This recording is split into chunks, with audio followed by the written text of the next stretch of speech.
Hello hi नमस्कार। आप लोग कैसे हैं? मैं आशा करता हूँ आप लोग सही होंगे।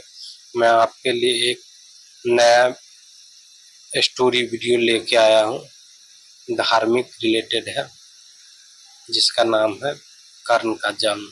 कर्ण के बारे में स्टोरी वीडियो।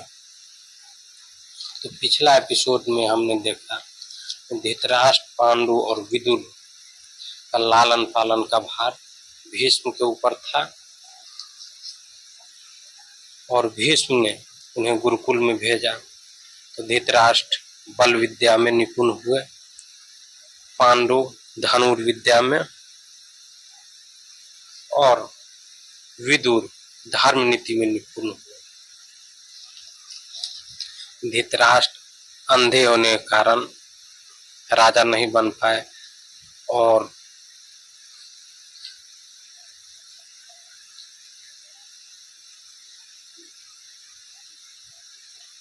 विदुर दासी पुत्र थे, इसीलिए पांडवों को हस्तिनापुर का राजा घोषित किया गया।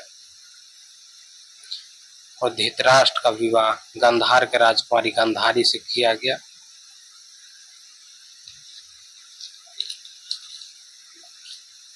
उसी समय यदुवंश की राजकुमारी कुंती अब सयानी हो चुकी थी।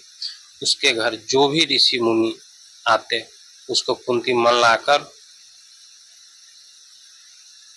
सेवा करती थी। उसी समय दुर्वासा ऋषि उसके पास पहुंचे, उसके घर पे आ पहुंचे।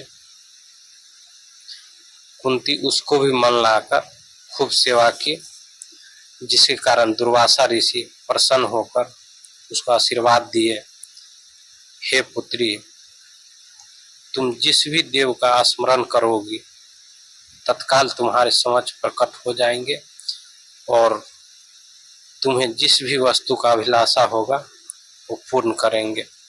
अब आगे एपिसोड में आप देखिए और बने रहिए।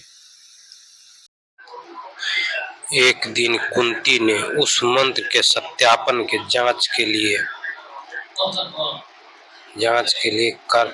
करने के लिए एकांत स्थान पर बैठकर उस मंत्र का जाप करते हुए सूर्यदेव का स्मरण किए।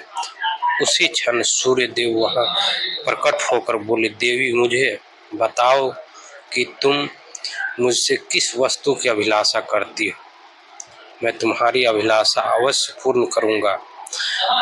इस पर कुंती ने कहा, हे देव, मुझे आपसे किसी भी प्रकार का अभिलाषा नहीं है।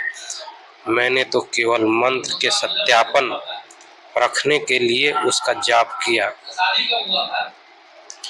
कुंती के इन वचनों को सुन सूर्यदेव बोले, हे कुंती, मेरा आना व्यर्थ नहीं जा सकता है। मैं तुम्हें एक अत्यंत पराक्रमी तथा दानवीर पुत्र प्रदान करता हूँ। इतना कहकर सूर्यदेव अंतर्ध्यान हो गए। कुंती ने लज्जावश यह बात किसी से नहीं कह सके। समय आने पर उसे गर्भ से कवच कुंडल धारण किए हुए एक पुत्र उत्पन्न हुआ। कुंती ने उसे एक मंजूस में रखकर, जिसको टोकरी हम लोग कहते हैं, एक मंजूस में रखकर रात्रि बोली, मैं गंगा में बहा दिया। वह बालक बहता हुआ उस स्थान पर पहुंच जाए जहां पर धृतराष्ट्र का सारथी अधिरथ अपने अश्व को गंगा नदी में जल पिला रहा था। उसकी दृष्टि कवच कुंडलधारी शिशु पर पड़ी। अधिरथ निसंतान था, इसलिए उसने बालक को अपने छाती से लगा लिया और घर ले जाकर उसे अपने पुत्र के जैसे लालन पालन करने लगे। उस बालक के कान अति सुंदर थे, इसलिए उसका नाम कर्ण रखा गया। कर्ण गंगा जी में बहता हुआ जा रहा था कि महाराज धृतराष्ट्र के सारथी अधिरथ और उनका पत्नी राधा ने उसे देखा और उसे गोद ले लिया और उसका लालन पालन करने लगे। कुमार अवस्था से ही कर्ण की रुचि अपने पिता अधिरथ के समान रथ चलाने की बजाय युद्ध कला में अधिक थी।